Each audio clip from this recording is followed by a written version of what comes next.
Val Covington barreled into the office, briefcase swinging.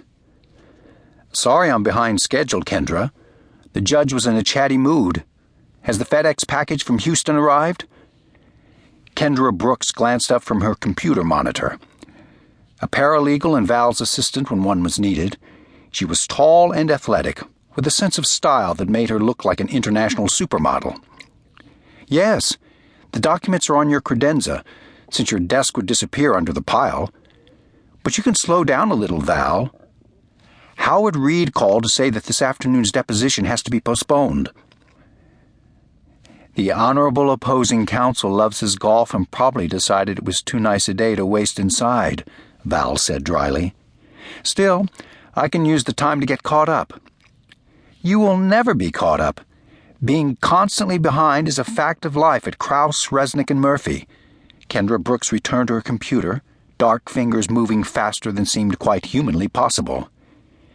"You are so comforting." With a more moderate pace, Val opened the door that connected their two offices. After taking off her tailored suit jacket and hanging it in the closet, she dropped into her chair and checked her voicemail. 11 messages, 3 of them urgent. After dealing with those, she did a fast triage on her email, shooting off quick responses to some, forwarding others, printing out a couple more. Kendra buzzed through on the intercom. "Boss, Bill Costain wants to see you tomorrow at 9 a.m. Is that okay?" Val checked her calendar. She had planned to use the time to work on a brief, but Bill's manufacturing company was her biggest client, and he was nice as well. She could draft the brief this evening. "Fine. Ask him if he prefers his place or mine." Kendra chuckled. "That'll make his day." "Will do." Val was returning to her email when the direct line telephone rang. Since only a few friends and top clients had the number, she picked up immediately. "Hello?" "Don't tell me. You're multitasking again. You have that sound in your voice." The comment was followed by a famously husky chuckle. "Rainey, how are you doing?" Glad to hear from one of her oldest friends, Val tilted back the chair and rested her high-heeled pumps on top of her desk. "I promised to give you my full attention.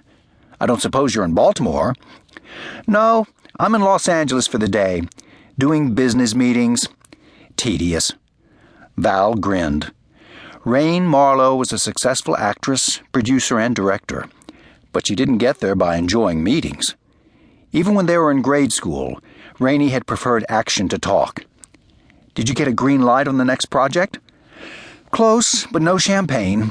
Soon, I hope." Rain's voice changed. "I had a different reason to call. Remember when you and I were working on the script for Centurion, and I told you that without your help I would have quit? You were only feeling down that day. You would have been back the next, sinking your terrier teeth in it." Rainey was not the sort to give up easily. Against all the odds, she wrote, produced, and directed a movie based on a Victorian novel called The Centurion, and saw it take off into a major hit that won several Oscars for her and her crew. Now she was in a good position to create other movies that excited her. "I probably wouldn't have given up," Rain admitted. "But you were crucial both in pre-production and during the actual shooting, when I was on the verge of nervous hysterics. That's why I gave you a production credit on the movie." Val grinned. "I got such a kick out of that. It added to my wild woman image among the stater elements of the Baltimore bar. Anytime you want to move to L.A. and go into production, there's a job waiting for you. Several jobs." "No way, Rainey. I had great fun working with you on that one project, but show business is not for me. I haven't got enough gypsy in my soul." "Do you remember me saying I'd give you a profit point?" Val thought back. "Vaguely, but I figured you were just suffering sugar shock from an overdose of hot fudge sundaes.